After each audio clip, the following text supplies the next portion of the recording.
हाँ तो नमस्कार जी, स्वागत है आप सभी लोगों का आपके अपने चैनल दिशा साइंस क्लासेस पे। मैं ब्रिजेश कुमार आप सभी लोगों का इस बेहतरीन सी क्लास में स्वागत करता हूं। तो आइए जुड़िए आज के क्लास में। चैप्टर 8 का जो ऑब्जेक्टिव है उस सारे ऑब्जेक्टिव को आज इसी क्लास में हम लोग क्लियर कर लेंगे, ठीक है। हाँ, आप लोग जानते हैं, पिछले क्लास की बात कर लें तो पिछले क्लास में आप लोगों ने ये कोशिका को पढ़ा। कोशिका क्या होती है ना, कोशिका से जुड़ी हुई कुछ कोशिकांग थी, उसके बारे में आप लोगों ने जाना, है ना। ये सारी चीजें आप लोग सीख चुके हैं। तो अब इस चैप्टर का जो ऑब्जेक्टिव है बहुत ही महत्वपूर्ण है, उन सारे ऑब्जेक्टिव को क्लियर कर लेंगे और उसके बाद जो है हम लोग नए चैप्टर की शुरुआत कल से कर लेने वाले हैं, ठीक है। तो आइए सभी लोग जुड़िए। गुड इवनिंग, गुड इवनिंग, सभी को गुड इवनिंग है। हमारे साथ बहुत सारे बच्चे जुड़ भी चुके हैं, जैसे टुनटुन कुमार, एमडी नसीम, मेघना सिंह, वंदना कुमारी, रामू, उसके बाद सतीश, उसके बाद रुखसान अफरीन, निखिल कुमार, राम बाबू, रेखा पंडित, उसके बाद प्रिंस कुमार, उसके बाद निखिल का तो नाम बोली दिए, उसके बाद रजनी, मेघना, रजनी कुमारी, उसके बाद कृष्ण कुमार, राम जन्म, हाँ, उसके बाद किशन कुमार, अभिषेक कुमार, उसके बाद प्रिंस, आयुष, मृत्युंजय मौर्या, उसके बाद बहुत सारे बच्चे हैं, बहुत सारे बच्चे। जितने बच्चे जुड़े हैं सभी बच्चे का इस क्लास में स्वागत है। अब इतने तेजी से नाम चल रहे हैं, नहीं पढ़ पा रहे हैं, ठीक है। तो एक बार आप लोग शेयर कर दीजिए ताकि और भी बच्चे जुड़ जाएं। जितने बच्चे इस क्लास में जुड़े हैं सभी बच्चों के, हाँ, एक बार आप सभी लोग क्या करेंगे, सभी लोग शेयर कर देंगे ताकि और भी बच्चे जितने हैं सारे लोग जुड़ जाए और क्लास को स्टार्ट कर लिए, ठीक है। तो गुड इवनिंग जी, गुड इवनिंग, बहुत अच्छे हैं हम। आप सभी लोग कैसे हैं एक बार जरूर बताइएगा। हम बहुत अच्छे हैं। आप, हाँ बिल्कुल, आज पहला क्लास है, दुर्गा पूजा की छुट्टी हुई थी, उसके बाद ये पहली क्लास चल रही है और कल से जो है फिर नए चैप्टर की शुरुआत करेंगे, उसके बाद ऐसे चलते रहेगा, ठीक है, कोई दिक्कत नहीं है। चलिए एक बार आप लोग बताइएगा आप सभी लोग कैसे हैं और आप लोगों की तैयारी कैसे चल रही है। और सामने आपके एग्जाम है, मंथली एग्जाम। कब से आपके एग्जाम शुरू होंगे? लगभग 30 तारीख से आपके एग्जाम शुरू हो रहे हैं, तो आप लोग उसके लिए भी तैयार रहिएगा, है ना। आप लोग जितना पढ़े हैं उससे बाहर नहीं आएगा, ये पूरी गारंटी है, उससे बाहर कुछ नहीं आएगा, बस उसका एक बार रिवीजन कर लीजिएगा, ठीक है। चलिए गुड इवनिंग, जितने भी बच्चे जुड़े हैं सभी लोगों का इस बेहतरीन सी क्लास में स्वागत है। राधे राधे जी, राधे राधे। चलिए स्टार्ट कर लेते हैं। हम लोग कोशिका वाले चैप्टर में पढ़ने वाले हैं। आइए बात हम कर लेते हैं गुरुजी, हम लोग पढ़ने वाले हैं चैप्टर 8 का कोशिका ऑब्जेक्टिव। कोशिका का ऑल ऑब्जेक्टिव हम लोग पढ़ने वाले हैं, ठीक है। चलिए शेयर तो रुकना नहीं चाहिए। आइए पहला क्वेश्चन आप लोगों से पूछते हैं, लेकिन उससे पहले मैं आप लोगों से अगर पूछूं, थोड़ा सा चेंज कर ले कलर बाबू, तो 1 मिनट रुकिएगा। हाँ 1 मिनट रुक जाइएगा, ये वाला कलर ले लेते हैं। चलिए, तो अगर अब मैं आप लोगों से पूछूं कि आप बताइए कि अगर कोशिका की बात आप करते हैं, ठीक है, कोशिका की बात करते हैं, तो अगर आपसे पूछूं कि मानव शरीर की, अगर आपसे क्वेश्चन मैं पूछ लूं कि मानव शरीर की सबसे बड़ी कोशिका, सबसे बड़ी कोशिका कौन सी है? सबसे बड़ी कोशिका है, ठीक है। अगर ये क्वेश्चन आप लोगों से मैं पूछ लेता हूं पहले। हाँ चलिए जी, गुड इवनिंग, कैसे हैं सर जी? हम बहुत अच्छे हैं। आप सभी लोग कैसे हैं एक बार जरूर हमें बताइएगा। हाँ, आप लोग की दुआ से हम एकदम बेस्ट हैं, बहुत अच्छे हैं सर। आज मेरा बर्थडे है, प्रेम ऑफिशियल, हैप्पी बर्थडे आपको। हाँ, पूरे दिशा परिवार की तरफ से आपको हैप्पी बर्थडे। चलिए ठीक है, चलिए बहुत बढ़िया। अंडाणु नहीं हुआ जी, हमारे शरीर की सबसे बड़ी कोशिका। अच्छा, बिल्कुल बिल्कुल सही जा रहे हैं, अंडाणु होगा बिल्कुल। हमारे शरीर की जब बड़ी कोशिका की बात करते हैं तो बड़ी कोशिका होती है अंडाणु। क्या होती है? अंडाणु होती है। लेकिन अगर वहीं पे अगर आपसे पूछ लिया जाए, हाँ वहीं पे अगर आपसे ये पूछ लिया जाए कि हमारे शरीर की सबसे लंबी कोशिका, ठीक है, तो एक बार आप लोग इसका आंसर दीजिएगा। मानव शरीर की सबसे लंबी कोशिका, मानव शरीर की सबसे लंबी कोशिका, शरीर की सबसे लंबी कोशिका है। मानव शरीर की सबसे लंबी कोशिका है, जल्दी से। हाँ बहुत बढ़िया है जी। हाँ अंडाणु हो गया जी, बिल्कुल अंडाणु हो गया, मानव शरीर की सबसे बड़ी अंडाणु हो गई। अभी भी कुछ बच्चे नहीं जुड़े हैं तो आप लोगों से रिक्वेस्ट है, एक बार सभी लोग शेयर कर देंगे, सभी लोग शेयर कर देंगे, जहां जहां जिस ग्रुप में जुड़े हैं वहां एक बार शेयर कर दीजिए, ताकि जितने भी बच्चे जुड़े हैं नहीं जुड़े हैं एक बार जुड़ जाएं। क्लास की शुरुआत कर लेते हैं, ठीक है। चलिए बहुत बढ़िया। न्यूरॉन है गुरुजी, न्यूरॉन है, स्माइलिन अफरीन तंत्रिका तंत्र बोल रही हैं, अंकिता वर्मा न्यूरॉन, बिल्कुल मोरिया साहब न्यूरॉन, बहुत सारे बच्चे, अमर कुमार तंत्रिका कोशिका, उसके बाद पीजी गेमर हैं, हाँ बिल्कुल आ जाओ पीजी गेमर करें, आ जाओ बिल्कुल बुलाइए जल्दी से आपके जितने भी दोस्त अब तक नहीं जुड़े हैं एक बार सभी लोगों को जोड़ लीजिए। चलिए अब बात करते हैं, इसका आंसर क्या लिखेंगे आप लोग, तंत्रिका कोशिका यानी न्यूरॉन, क्या लिखेंगे, तंत्रिका कोशिका, तंत्रिका कोशिका यानी इसी को क्या कहते हैं, इसी को न्यूरॉन कहते हैं, यानी तंत्रिका कोशिका या न्यूरॉन इसका एकदम राइट आंसर हो जाएगा। बोलिए शुरुआत कर लें। चलिए न्यूरॉन सेल हो गया गुरुजी, ठीक है। अब आइए क्वेश्चन की शुरुआत करते हैं, यहां आते हैं और हम लोग बात कर लेते हैं। ये हमारा परिवर्तन बैच है, जो लोग नहीं जुड़े हैं एक बार जुड़ जाइएगा, ठीक है। ये 1200 है लेकिन अभी ऑफर चल रहा होगा, एक बार कॉल कर लीजिएगा, ये नंबर दिया हुआ होगा, ठीक है। ये नंबर दिए गए हैं, इस नंबर पे आप कॉल कर लीजिएगा, अभी ऑफर चल रहा है, हमको जहां तक उम्मीद है कि आज भर ऑफर है, एक बार कॉल करके पता कर लीजिएगा। अगर ऑफर होगा तो ये आपको 750 रुपए में ही मिल जाएगा, ठीक है, लेकिन एक बार कॉल कर लीजिएगा, ठीक है। चलिए बढ़ जाए, लीजिए अगले क्वेश्चन पे आते हैं। पहला क्वेश्चन आपके सामने रह गया, गुरुजी माफ कीजिएगा, गुरुजी लेट हो गया, निशांत सर का चेला, ठीक है जी, आइए कोई बात नहीं है। हाँ कुछ बच्चे को नोटिफिकेशन नहीं मिला होगा, इस वजह से थोड़ा सा लेट हो गए होंगे, फिर भी कोई दिक्कत नहीं है, आप लोग थोड़ा सा हेल्प कर दीजिए, इतना तो आप कर ही सकते हैं, हेल्प कीजिए और थोड़ा सा एक बार हाँ आप सर कैसे हैं, बिल्कुल हम अच्छे हैं। चलिए बात करते हैं, एटीपी का निर्माण निम्न में से कहां होता है। मैं आप लोगों से ये पूछता हूं कि एटीपी जो होता है उस एटीपी का निर्माण कहां होता है, राइबोसोम में होता है, क्लोरोप्लास्ट में होता है, माइटोकॉन्ड्रिया में होता है या लाइसोसोम में होता है। ये तो बात की बात है कि एटीपी का निर्माण कहां होता है, लेकिन मैं आप लोगों से पहले पूछूं कि एटीपी का पूरा नाम क्या है। अगर मैं आपसे पूछूं कि एटीपी का पूरा नाम क्या है तो आप बताएंगे कि एटीपी का पूरा नाम होता है एडिनोसिन ट्राइफॉस्फेट। क्या होता है, आप कहेंगे गुरुजी एडिनोसिन, चलिए बहुत बढ़िया, एडिनोसिन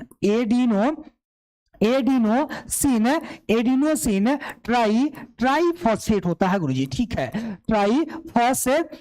ट्राइफॉस्फेट, ठीक है, एडिनोसिन ट्राइफॉस्फेट होता है। और इसका निर्माण कहां होता है, एडिनोसिन ट्राइफॉस्फेट होता है जिसका निर्माण होता है माइटोकॉन्ड्रिया में। कहां, माइटोकॉन्ड्रिया में होता है, बिल्कुल।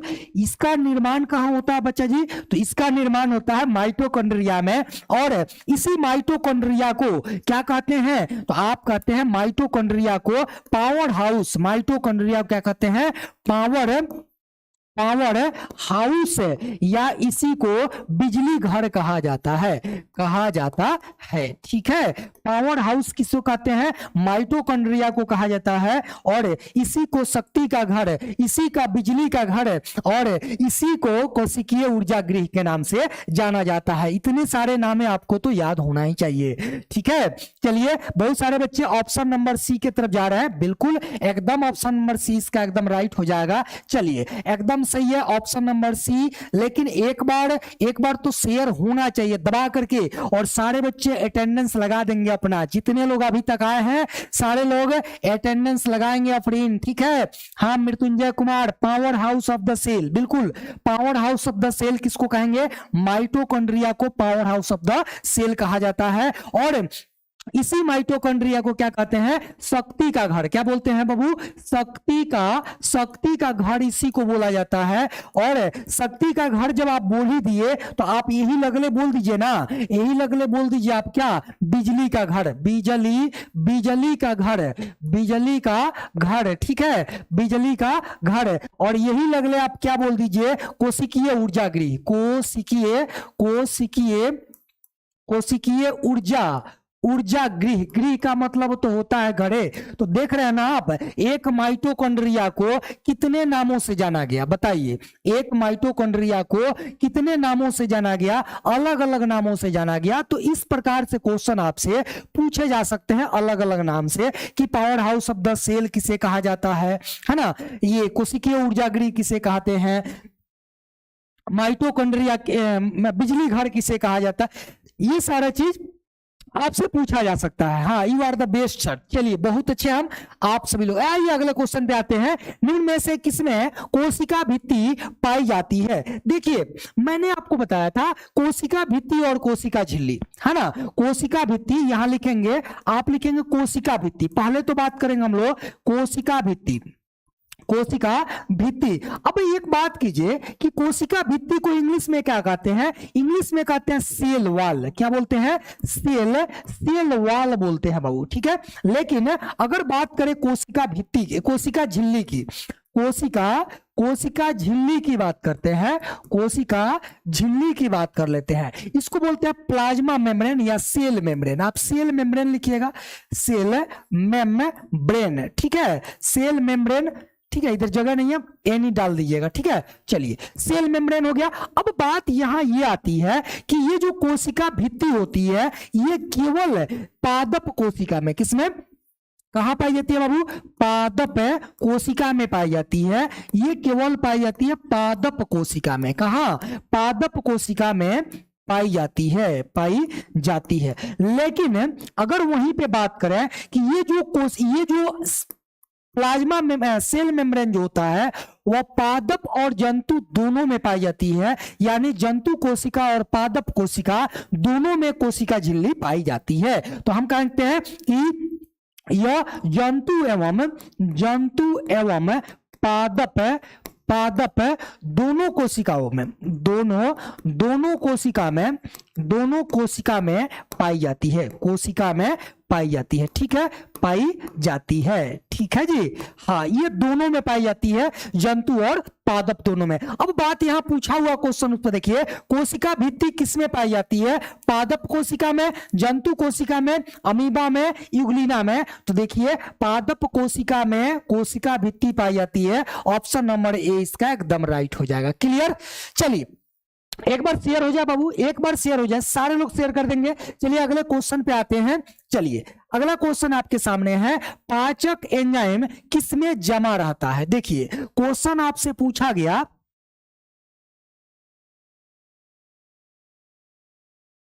हाँ आपसे क्वेश्चन पूछा गया कि पाचक एंजाइम किसमें पाए जाते हैं? राइबोसोम में, लाइसोसोम में, माइटोकॉन्ड्रिया में या क्लोरोप्लास्ट में। देखिए कुछ बच्चे जो है यहां जाकर के उलझेंगे, कुछ बच्चे कहेंगे लाइसोसोम और कुछ बच्चे कहेंगे माइटोकॉन्ड्रिया। अभी देखिए कुछ आंसर आ ही रहे हैं, हाँ आंसर आ भी रहे हैं। सर व्हाट्सएप पर नोटिफिकेशन नहीं आया है क्लास का, सर व्हाट्सएप पर नहीं आया है, ठीक है जी, हम बोल देते हैं शेयर करने के लिए, आ जाएगा, ठीक है, हाँ आ ही जाएगा, टेंशन मत लीजिए। बाकी थोड़ा सा आप लोग काम कर दीजिए, ठीक है, शेयर हो जाएगा, ठीक है। चलिए हाँ थोड़ा सा आप लोग इतना कर दीजिए, शेयर कर दीजिएगा, हाँ यहां से शेयर हो जाएगा। 2 मिनट रुकिए। अब देखिए पाचक एंजाइम की बात करते हैं। आप लाइसोसोम का नाम सुने होंगे, लाइसोसोम की जो थैली होती है उसमें पाई जाती है पाचक एंजाइम, ठीक है, लाइसोसोम की जो थैली होती है उसमें पाचक एंजाइम पाए जाते हैं। और देखिए वो पाचक एंजाइम इतने खतरनाक होते हैं कि वह कोशिका द्रव्य को भी गलाने की क्षमता रखते हैं। इसी कारण से तो लाइसोसोम को आत्महत्या की थैली कहा जाता है।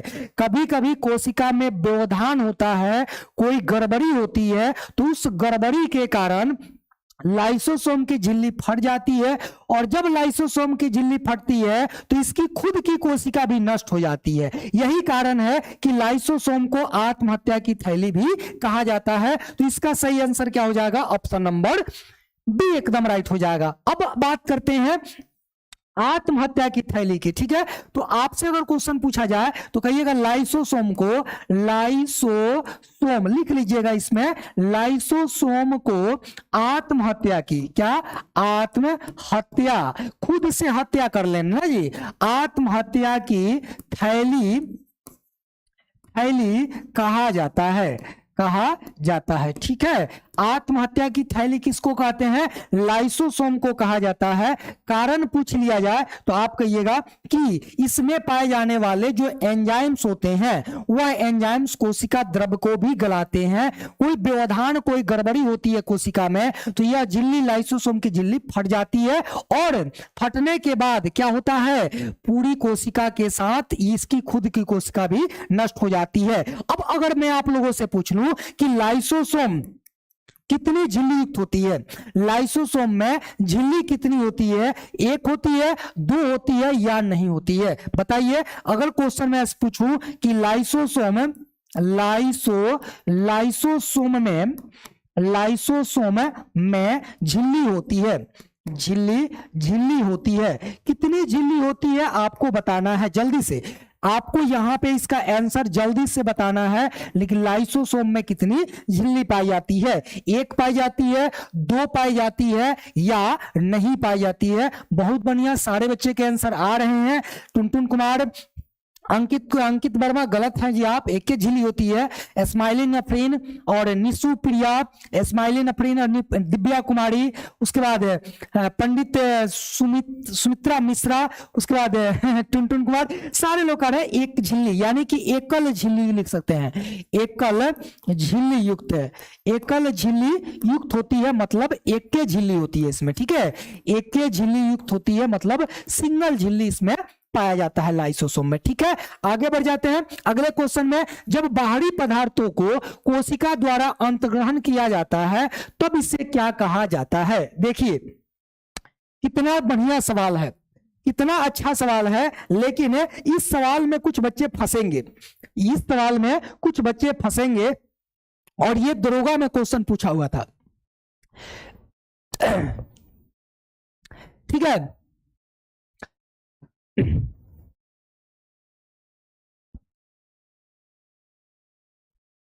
हाँ ठीक है, चलिए।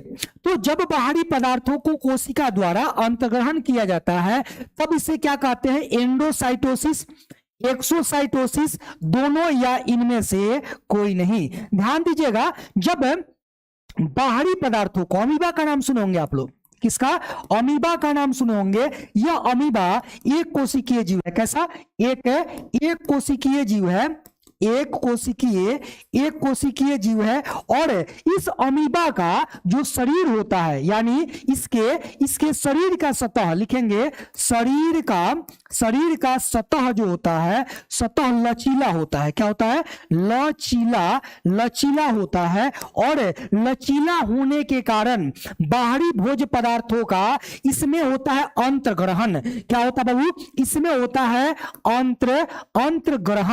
अंतर्ग्रहण होता है। और जब अंतर्ग्रहण होता है शरीर के सतह द्वारा तो इसको कहते हैं एंडोसाइटोसिस। क्या बोलते हैं, एंडोसाइटोसिस। यानी कि सर लाइसोसोम को क्यों आत्मघाती की थैली कहा जाता है, स्माइलिंग अफरीन अभी तो बताए, मान के चलिए कि ये पूरा रूम को ले लीजिए, पूरा रूम जो है एक थैली है जो कोशिका के अंदर है और इसमें एक लाइसोसोम है। जब व्यवधान होगा कोशिका के अंदर तो लाइसोसोम की झिल्ली फटेगी, और जब लाइसोसोम की झिल्ली फटेगी तो कोशिका तो गलेगी ही गलेगी, तो उसी में ना लाइसोसोम है, उसी कोशिका में ना, तो वो भी क्या होगी, वो भी गल जाएगी। यानी कि दूसरे को तो मार ही रही है, अपने भी मर रही है, यानी कि खुद के पैर पर कुल्हाड़ी मारने के बराबर है, ठीक है। इसलिए इसको आत्महत्या की थैली कहा जाता है, क्योंकि ये खुद भी मर रही है, ठीक है।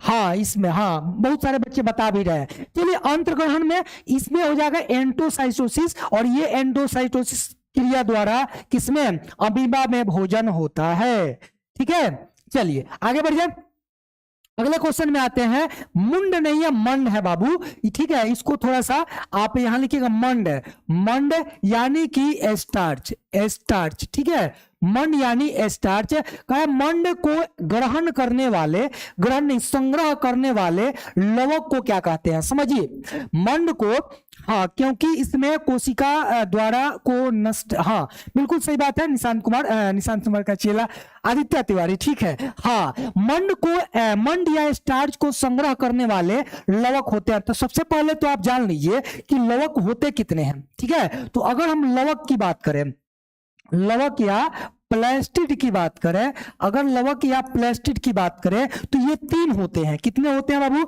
सारे लोग लिखेंगे 3 होते हैं। एक नंबर में आता है, पहले नंबर में अगर कहे बर्नी लवक, एक हो गया बर्नी लवक, वर्णी लवक, वर्णी लवक, दूसरा हो गया अवर्णी लवक, अवर्णी लवक, अवर्णी लवक, और तीसरा हो गया हरित लवक, हरित लवक, ठीक है, हरित लवक। अब आपसे पूछ रहा है कि मंड यानी स्टार्च को संग्रह करना है, ठीक है, किसको, स्टार्च को संग्रहित करना है, तो इसका सही आंसर क्या होगा, बिल्कुल हाँ यहां तो आराम से ले लीजिएगा, यहां कहिएगा प्रोटीन लवक कहेंगे, तेल लवक कहेंगे, नहीं मंड लवक कहेंगे, यानी कि ऑप्शन नंबर सी इसका एकदम राइट हो जाएगा। अब देखिए बर्नी लवक में क्या होगा, ये जो है बर्नी लवक क्या करता है, उस फूल का जो है उसका कलर का निर्धारण करना है। और बर्नी लवक ये तेल जैसे भोज्य पदार्थों का ये संचयन करता है।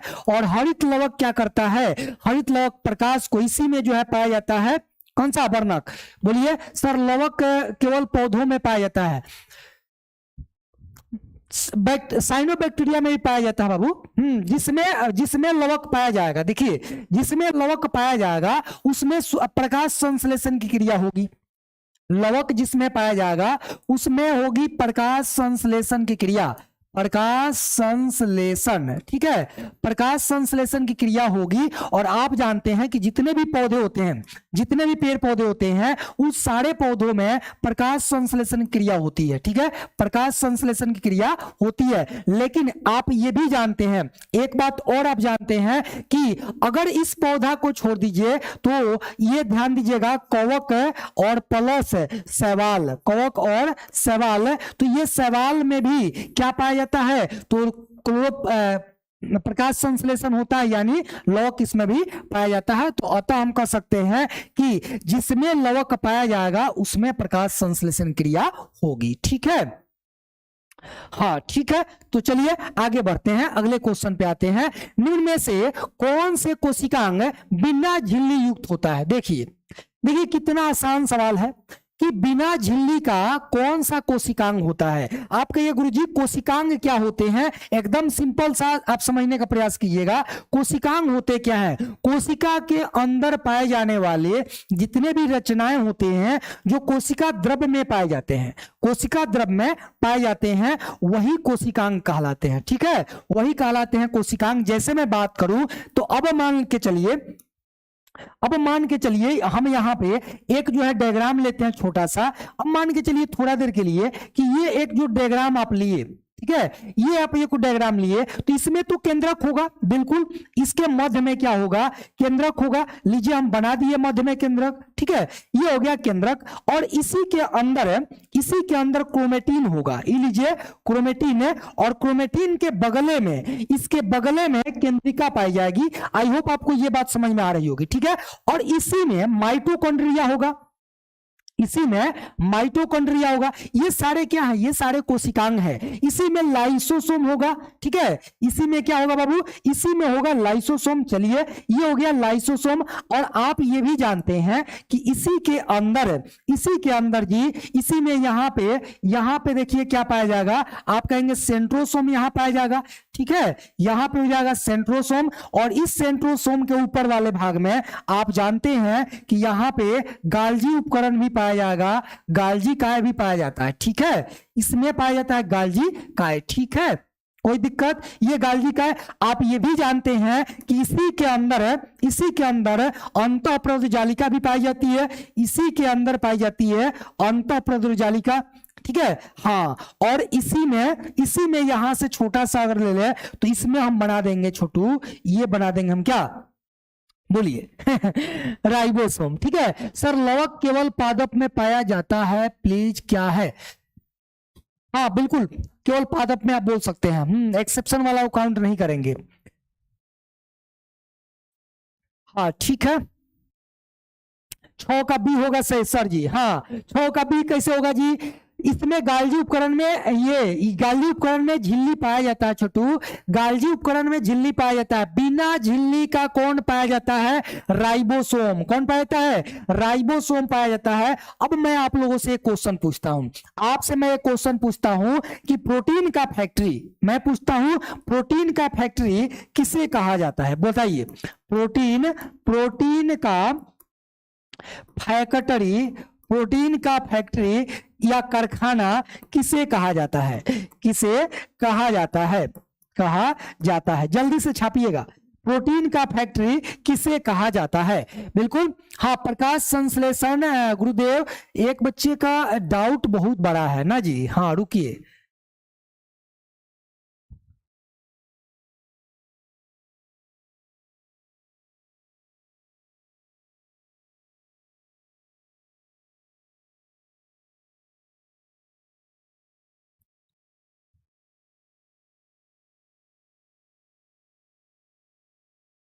चलिए ठीक है चलिए देखिए, तो प्रकाश, प्रोटीन का फैक्ट्री किसे कहा जाता है? तो आप कहेंगे राइबोसोम को प्रोटीन का फैक्ट्री कहा जाता है, क्योंकि राइबोसोम क्या करता है? राइबोसोम प्रोटीन का संश्लेषण करता है। तो इसका सही आंसर हो जाएगा राइबोसोम, राइबोसोम हो जाएगा। और इसी राइबोसोम को प्रोटीन का फैक्ट्री कहा जाता है, क्योंकि ये प्रोटीन संश्लेषण करने का काम करता है। ठीक है, आगे बढ़िए गुरुजी, क्लियर है? आगे बढ़ते हैं।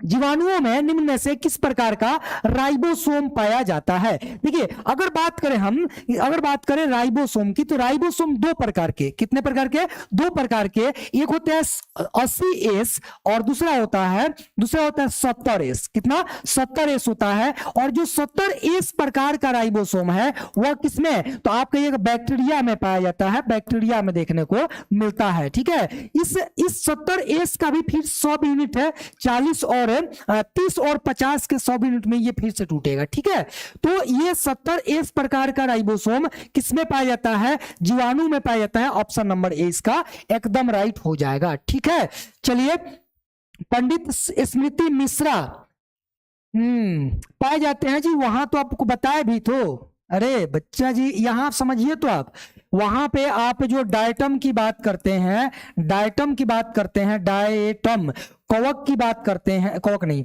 सवाल की बात करते हैं, सवाल की, तो इसमें नहीं पाया जाएगा। तो ये प्रकाश संश्लेषण कैसे करेंगे?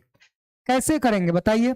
यहां भी पाए जाते हैं और प्रकाश संश्लेषण ये करते हैं। समझ में आ गया सर? आगे बढ़िए। ठीक है, चलिए, जीवाणुओं की कोशिका भित्ति उनमें से किसकी बनी होती है? जीवाणुओं की कोशिका भित्ति पेप्टिडोग्लाइकन की बनी होती है, प्रोटीन की, शर्करा की, या इनमें से कोई नहीं? आप लोग जानते हैं कि जीवाणुओं की जो कोशिका भित्ति होती है वह पेप्टिडोग्लाइकन की बनी होती है। कहीं कहीं आपको पेप्टिडोग्लाइकेन मिलेगा। क्या मिलेगा? Peptidoglycan, lichen. ठीक है, पेप्टिडोग्लाइकेन या पेप्टिडोग्लाइकन की बनी होती है। तो आप दोनों में से कोई भी ऑप्शन आप देखेंगे एकदम जाएंगे, यहां पे ऑप्शन नंबर ए इसका एकदम राइट हो जाएगा। ठीक है, चलिए, 80 प्रकार का जंतुओं में पाया, नहीं, हाँ जंतुओं में पाया जाता है 80S प्रकार का। ठीक है, हाँ उसका भी हम लोग बात करेंगे जब जैव अणु वाला चैप्टर आएगा, उसमें हम लोग पूरा क्लियर कर लेंगे 70S प्रकार का और 80S प्रकार का। ठीक है, ठीक है जी, ऑप्शन नंबर ए एकदम इसका राइट हो जाएगा। आगे बढ़ते हैं। यूकैरियोटिक कोशिकाएं निम्न में से किसमें पाई जाती है? देखिए, यूकैरियोटिक कोशिका और प्रोकैरियोटिक कोशिका की बात हम लोग कर रहे थे। ठीक है, अब आपसे क्वेश्चन पूछा हुआ है कि यूकैरियोटिक कोशिका किसमें पाई जाती है? आध जीव में, यानी आध बैक्टीरिया में, पादप में, कवक में, या इनमें से सभी? ध्यान दीजिएगा, सबसे पहले तो आप प्रोकैरियोटिक को छांट लीजिएगा।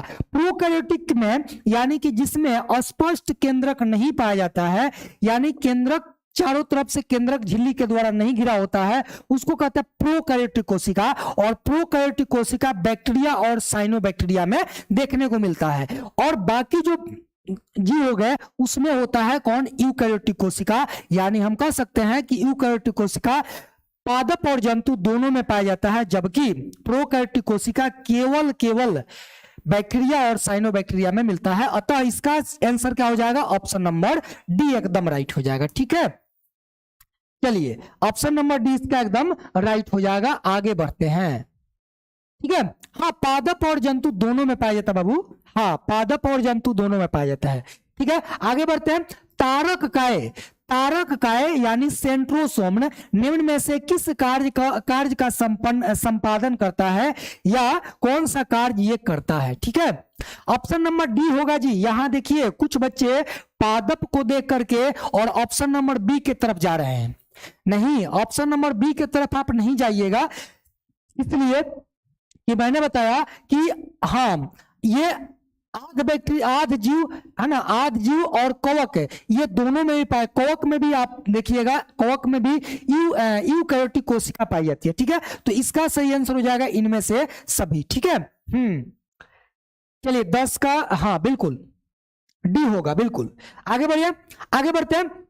बात करते हैं तारक काय सेंट्रोसोम कौन सा कार्य करता है, बताइए सेंट्रोसोम कौन सा कार्य करता है।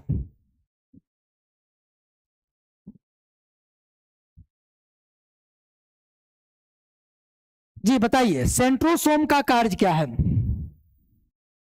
चलिए देखिए, केंद्रक का विभाजन यानी केंद्रकों का विभाजन करता है, कोशिका का विभाजन यानी कोशिका को विभाजित करता है, केंद्रिका का विभाजन या इनमें से कोई नहीं। ध्यान दीजिएगा, तारक काय जिसको सेंट्रोसोम कहते हैं, यह एक चमकदार क्षेत्र होता है जो केंद्रक के ऊपर वाले भाग पर एक माचिस की जो तिल्ली होती है उस रूप में यह पाया जाता है, जिसको कहते हैं सेंट्रोसोम। और यह कोशिका विभाजन में सहायता करता है, यानी कोशिका विभाजन को संपन्न करने का काम करता है। ऑप्शन नंबर बी इसका एकदम राइट हो जाएगा।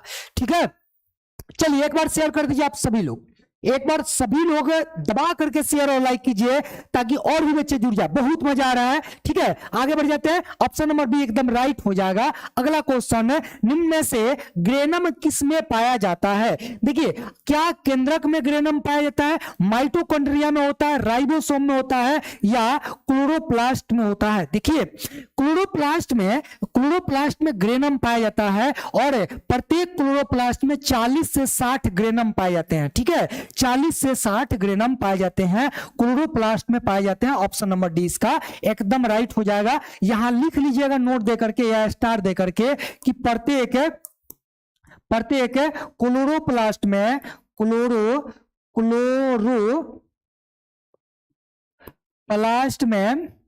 प्लास्ट में 40 से 60 ग्रेनम होते हैं, ग्रेनम होते हैं और इसी में प्रकाश संश्लेषण क्रिया संपन्न होती है। ठीक है, चलिए बहुत बढ़िया सर। ग्रेनम क्या होता है, इसमें पाई जाने वाली है ना, राइबोसोम में पाई जाने वाली एक रचनाएं होती है जिसमें खंडित रूप में पाई जाती है, वही ग्रेनम होता है। प्रकाश अवशोषित होकर के वहीं पे पहुंचता है डायरेक्ट। ठीक है, चलिए ठीक है सर, ग्रेनम क्या होता है, हाँ ठीक है। आगे बढ़ते हैं। कोशिका स्राव का कार्य निम्न में से किसके द्वारा होता है। कोशिका स्राव का कार्य मैंने बताया था, कोशिका स्राव या कोशिका श्रवण अंगक किसे कहा जाता है, ग्रेनम को, गाल्गी काय को, राइबोसोम को या माइटोकॉन्ड्रिया को। ध्यान दीजिएगा, अगर बात करें कोशिका श्रवण अंगक का तो गाल्गी काय, किसको, गाल्गी काय का काम करते हैं, क्योंकि ये श्रवण का कार्य करता है।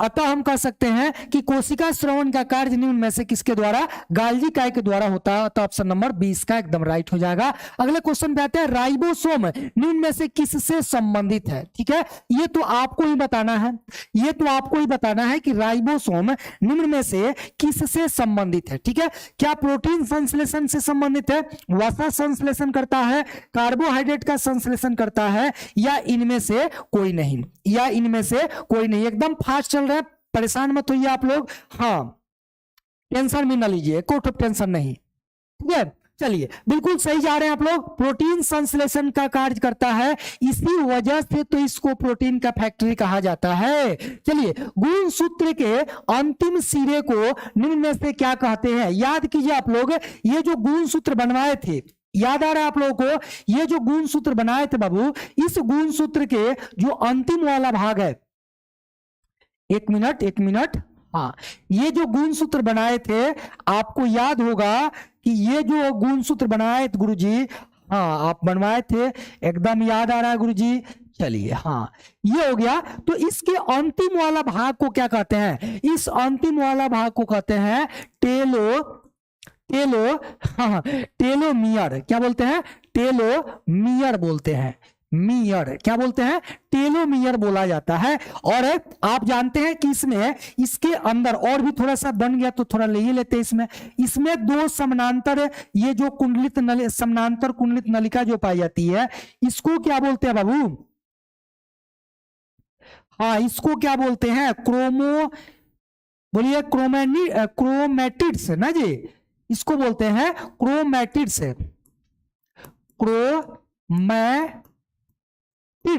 क्या बोलते हैं? इसको बोलते हैं क्रोमैटिड्स। तो आपसे पूछा है कि सबसे अंतिम सिरे को, अंतिम सिरा को क्या कहते हैं? अंतिम सिरा को बोलते हैं टेलोमियर, यानी टेलीमियर दिया हुआ ऑप्शन नंबर 20 का एकदम राइट हो जाएगा। ठीक है, चलिए ठीक है, बढ़ जाएगा। हाँ, अगला क्वेश्चन आपके सामने, निम्न में से किसे आत्महत्या की, यहां लिखेगा, निम्न में से किसे आत्महत्या की थैली कहा जाता है? ये तो क्वेश्चन एकदम आसान है, ये तो क्वेश्चन एकदम आसान है कि निम्न में से किसको आत्महत्या की थैली कहा जाता है? लाइसोसोम को, गाल्गी काय को, राइबोसोम को या क्लोरोप्लास्ट को? तो इसका सही आंसर हो जाएगा ऑप्शन नंबर ए। आगे बढ़ते हैं। मनुष्य के शरीर की तंत्रिका कोशिका है, मनुष्य के शरीर की तंत्रिका कोशिका है सबसे छोटी कोशिका, सबसे बड़ी कोशिका, अनियमित कोशिका या गोल कोशिका? हाँ ठीक है, इसमें ऑप्शन में नहीं है, सबसे छोटी, सबसे यहां पे तंत्रिका की बात आ रही है ना? तो यहां पे आप क्या कीजिएगा, इसको काटिए और लिखिएगा सबसे लंबी कोशिका है। ठीक है, सबसे लंबी कोशिका है, इसी को हम आंसर मानेंगे, सबसे लंबी कोशिका है, यानी ऑप्शन नंबर बी हम लोग एकदम टिक आउट करके चल जाएंगे। ठीक है, हाँ, बड़ी नहीं है, लंबी है। मनुष्य के शरीर की तंत्रिक नहीं है, तंत्रिका कोशिका कैसी है? तो सबसे लंबी है, बड़ी नहीं है, बड़ी तो अंडाणु हो जाएगी। हाँ ठीक है, हाँ चलिए आगे बढ़ते हैं, अगले क्वेश्चन पे आते हैं। माइटोकॉन्ड्रिया की संख्या अधिक होती है, देखिए माइटोकॉन्ड्रिया की अगर संख्या की बात करें, माइटोकॉन्ड्रिया की संख्या की बात करें तो माइटोकॉन्ड्रिया की संख्या वैसे पादप में ज्यादा होती है जो अभी जर्मिनेशन में होते हैं, मतलब अभी जो है जम रहा होता है, उसमें अधिक मात्रा में माइटोकॉन्ड्रिया होती है। जैसे मान के चलिए कि आप चना को लिए या मटर को लिए और उसको पानी में भिगो दिए, पानी में भिगोने के बाद उसमें से डेफा निकलना शुरू हो जाएगा। उस टाइम जब बीज जर्मिनेशन के कंडीशन में होता है, यानी जम रहा होता है, उस समय माइटोकॉन्ड्रिया अधिक होती है। ठीक है, उस समय माइटोकॉन्ड्रिया अधिक होती है। तो हम कह सकते हैं कि माइटोकॉन्ड्रिया की संख्या कब अधिक होती है? जर्मिनेटिंग सीड में, यानी सीड मतलब होता है बीज, यानी अंकुरित, सीधे आप लिख सकते हैं अंकुरित बीज में। ठीक है, अंकुरित बीज में सबसे अधिक माइटोकॉन्ड्रिया की संख्या होती है। ठीक है, सबसे अधिक होती है, अतः ऑप्शन नंबर ए इसका एकदम राइट हो जाएगा। ठीक है, यस सर, ठीक है। हाँ चलिए आगे बढ़ते हैं। कोशिका का नियंत्रण कक्ष कौन सा है? कोशिका का नियंत्रण कक्ष कौन सा है? मतलब ये साफ है कि कोशिका किसके द्वारा नियंत्रित होती है। हाँ, कोशिका का नियंत्रण कक्ष कौन सा है? देखिए मैंने आपको बताया था कि कोशिका के अंदर होने वाली जितनी भी क्रियाएं हैं, उन सारी क्रियाओं का नियंत्रण किसके द्वारा होता है? केंद्रक के द्वारा होता है। अर्थात हम कह सकते हैं कि एक राज्य को चलाने के लिए जिस प्रकार से मुख्यमंत्री राज्यपाल होते हैं, ठीक उसी प्रकार से यहाँ पे कोशिका के अंदर जितनी भी क्रियाएं हैं उन सारी क्रियाओं को सुचारू रूप से चलाने के लिए कौन होता है, न्यूक्लियस होता है, यानी कि केंद्रक होता है, यानी केंद्रक पाया जाता है। और इस केंद्रक के बिना कोशिका के अंदर कोई भी कार्य नहीं हो पाएगा। ठीक है, कोई भी कार्य नहीं हो पाएगा। जसवीर कुमार रुकिए, ज्यादा क्वेश्चन नहीं है। हाँ हाँ, अब नजदीक है सर, कितना क्वेश्चन लेके आए, परेशान हैं आप ओबरा से, क्वेश्चन आंसर नहीं दे रहे हैं आप। चलिए चलिए, हाँ आगे बढ़ते हैं। अवर्णी लवक का मुख्य कार्य क्या है? ठीक है, अवर्णी लवक का मुख्य कार्य क्या है? प्रकाश संश्लेषण। देखिए जब, हाँ ठीक है, खाद्य पदार्थों का संचयन, उत्सर्जन, परागण में सहायता होना, नहीं खाद्य पदार्थों का संचयन, और खास करके अगर हम अवर्णी लवक की बात करेंगे तो कहिएगा इसमें खास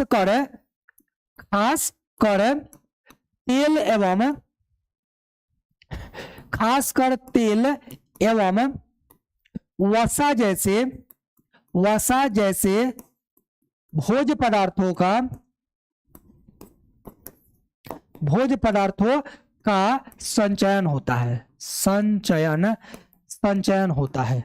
ठीक है, हाँ तो इसका सही आंसर क्या हो जाएगा? इसका सही आंसर हो जाएगा ऑप्शन नंबर बी, एकदम राइट हो जाएगा। क्लियर? चलिए बढ़ जाए आगे। चलिए तैयार हैं, आगे बढ़िए। अगला क्वेश्चन, कोशिका का ऊर्जा गृह है। देखिए कितना आसान सवाल है। कोशिका का ऊर्जा गृह कौन है? माइटोकॉन्ड्रिया है, क्लोरोप्लास्ट है, राइबोसोम है, या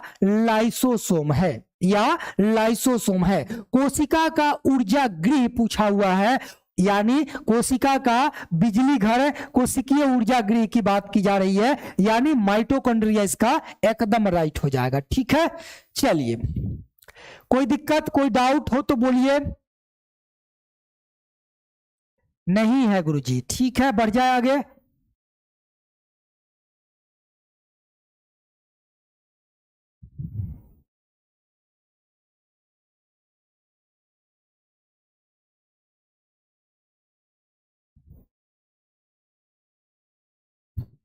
बोलिए, यहां तक कोई दिक्कत है?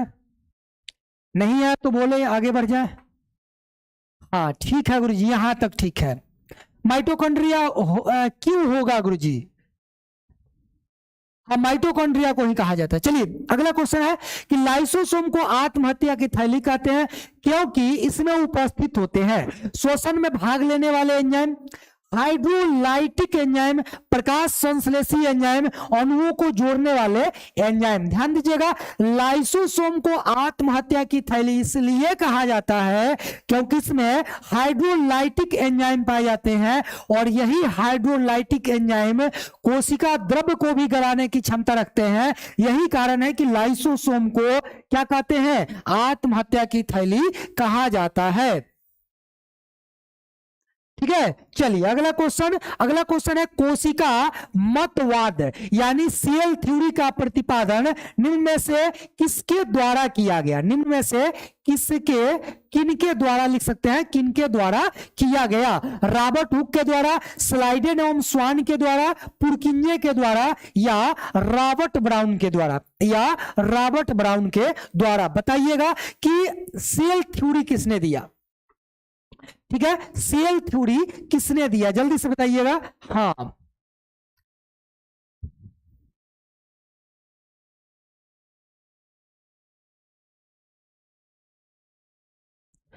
गुरुजी आप एक क्वेश्चन बाद क्यों हम लोगों से पूछ रहे हैं? अपने से बढ़ जाइए। हाँ हाँ ठीक है, बढ़ जाते हैं। ठीक है, लीजिए अगला क्वेश्चन आपके सामने। ठीक है, तो आप कहेंगे कि स्लाइडेन एवं स्वान ने सेल थ्योरी दिया, और आपको याद होगा कि अगर हम बात करें स्वान की, तो ये स्वान जो थे, जो स्वान थे ये कौन से वैज्ञानिक थे? ये थे जंतु वैज्ञानिक। कौन? जंतु वैज्ञानिक थे। और अगर बात करें स्लाइडेन की बात करें तो ये थे वनस्पति वैज्ञानिक। वनस्पति वैज्ञानिक थे और इन दोनों वैज्ञानिकों ने अपने सिद्धांत के आधार पर एक मत दिया जिसको सेल थ्योरी यानी कोशिका सिद्धांत नाम दिया गया। अतः ऑप्शन नंबर 20 का एकदम राइट हो जाएगा। ठीक है, अब बात करते हैं रिक्त स्थान का आशय निम्न में से किससे है। रिक्त स्थान का आशय निम्न में से किससे है? कोशिका द्रव्य से है, कोशिका भित्ति से है, कोशिका से है या केंद्रक से है। अब आप बताइए, रिक्त स्थान यानी खाली स्थान, रिक्त स्थान यानी खाली स्थान, खाली स्थान आप लोगों ने कहां सुना है?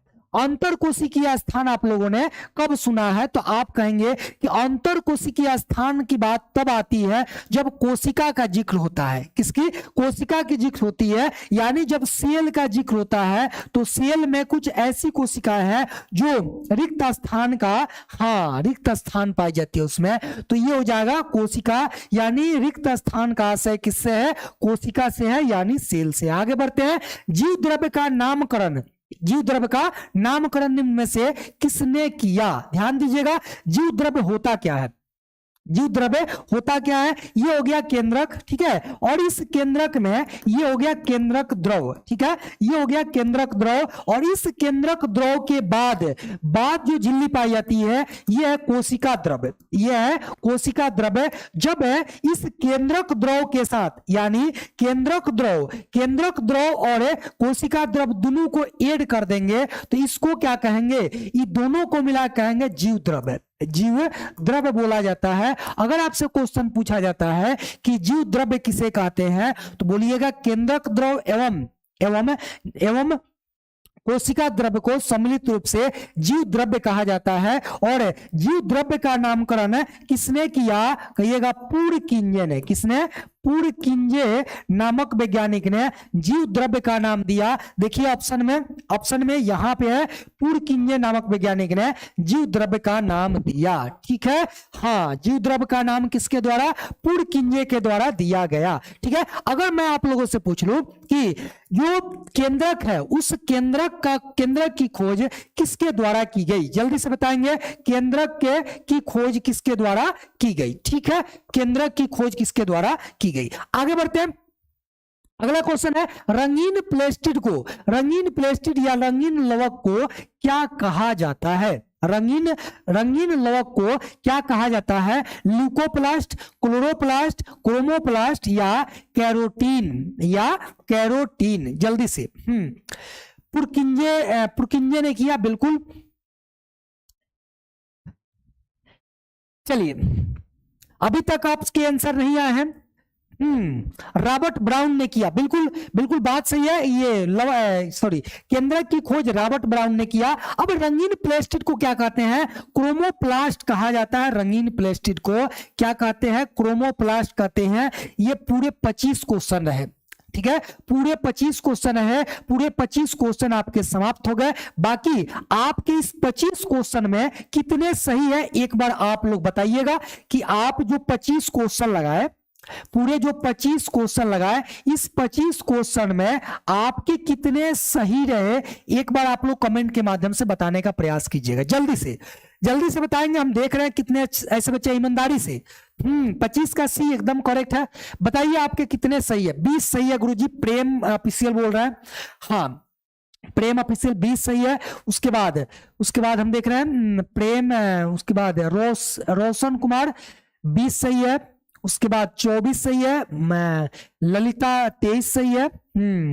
उसके बाद अमित कुमार 22, 23, 25 सही है। एक बच्चे 23 सही है। पंडित उनका भी सही है, 20, 23 सही है। चलिए, बहुत बढ़िया। आप सभी लोग के मतलब ज्यादा क्वेश्चन इसमें हार्ड तो था नहीं, एकदम इजी क्वेश्चन था, है ना। कल हम लोग पढ़ेंगे जैवअणु, ठीक है। कल की अगर बात कर ले, कल अगर बात करें नेक्स्ट क्लास की अगर बात करें तो एक न्यू चैप्टर स्टार्ट होगा, न्यू चैप्टर स्टार्ट होगा। और इस न्यू चैप्टर में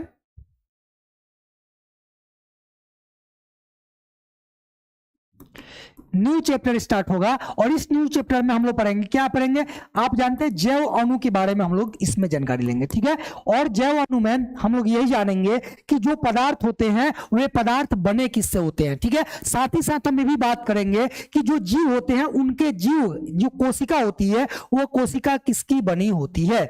आज का क्लास मजा आया, बोल नहीं सकते हैं सर जी, चलिए धन्यवाद आपका निशांत सर का, आदित्य तिवारी, चलिए बहुत बढ़िया, ठीक है एकदम मस्त है। अमित कुमार 24 है, सुमित्रा मिश्रा 21 है, और हाँ ठीक है, जितने भी बच्चे हैं जो 20+ में हैं, जितने बच्चे का 20+ आया है एकदम सही स्कोर है, 20+ वाले एकदम सही स्कोर है, एकदम स्कोर सही है ना। हाँ, इस जितने भी 20+ वाले हैं सारे लोगों का स्कोर एकदम करेक्ट है। हाँ, बस थोड़ा सा मेहनत कीजिए और रिवीजन को जारी रखिए और रिवीजन करते रहिए, मजा आएगा, ठीक है। तो आप लोग तैयार हैं कल के लिए, बोलिए सारे लोग थम्स अप कीजिए, यस सर तैयार हैं। अगर आप लोग कल नए चैप्टर की शुरुआत के लिए, नए चैप्टर को पढ़ने के लिए, समझने के लिए अगर तैयार हैं तो आप लोग लिखेंगे यस, सभी लोग लिखेंगे यस। अगर तैयार हैं कल के 4 PM में तो आप सभी लोग लिखेंगे यस। कल 4 PM में हम आप सभी लोगों का वेट करेंगे आपके बायोलॉजी क्लास में, ठीक है। सारे लोग यस लिखेंगे। चलिए अब एक बात मैं आप लोगों से पूछ लेता हूं, ठीक है। हाँ यस गुरुजी, ठीक है तैयार है, हाँ बिल्कुल एकदम तैयार रहिएगा, ठीक है। चलिए हाँ बहुत जल्द खत्म हो गया। ये जो चैप्टर था वो छोटा सा चैप्टर था जो मात्र 25 क्वेश्चन, इसमें ज्यादा क्वेश्चन नहीं बन पाया था इसलिए जल्दी खत्म हो गया। और 9 वाला जल्दी और खत्म हो जाएगा, 9 चैप्टर ये और छोटा है इसलिए और जल्दी खत्म हो जाएगा, ठीक है। जो चैप्टर बड़ा है तो उसमें थोड़ा सा टाइम लगेगा, लेकिन जो छोटा चैप्टर है तो जल्दी ही समाप्त हो जाएगा, उसके लिए आप परेशान मत होइएगा, ठीक है। हाँ ड्रीम में एस कोई व्यक्ति है बोले बायोलॉजी मेरा वीक है, कुछ भी आप वीक है तो कोई दिक्कत नहीं है, ठीक है। वीक है कोई दिक्कत नहीं है, आप पर डे लाइव क्लास से जुड़िए, पर डे आप लाइव क्लास से जुड़िए, आपका बायो जो है स्ट्रांग हो जाएगा। 1 मंथ आप पढ़ के देखिए, फिर आपको पता चलेगा कि हम कहाँ थे और कहाँ चले आए, ठीक है। तो चलिए ठीक है, अपना ख्याल रखिएगा, मिलते हैं कल के क्लास में शाम के 4 बजे एक नए चैप्टर के साथ और एक नए जोश और उमंग के साथ, ठीक है। बाकी जो भी डाउट होंगे या जो भी इशू होगा आप कमेंट बॉक्स के माध्यम से पूछेंगे। और जो लोग अभी स्कोर आप लोग नहीं दिए हैं, आज जैसे वीडियो खत्म होगा आप कमेंट बॉक्स में लिखेंगे कि आपके पूरे 25 में आपके स्कोर कितने रहे। हो सके तो कल हम आपके सुनाएंगे भी, रिजल्ट आपको सुनाएंगे, ठीक है। तो आप लोग तैयार रहिएगा, कमेंट कर दीजिएगा, वहां से देख करके कम से कम 20 तो रिजल्ट आपको निश्चित रूप से सुनाएंगे, निश्चित रूप से 20 सुनाएंगे, ठीक है। तो चलिए मिलते हैं कल के क्लास में, बाय बाय, टेक केयर।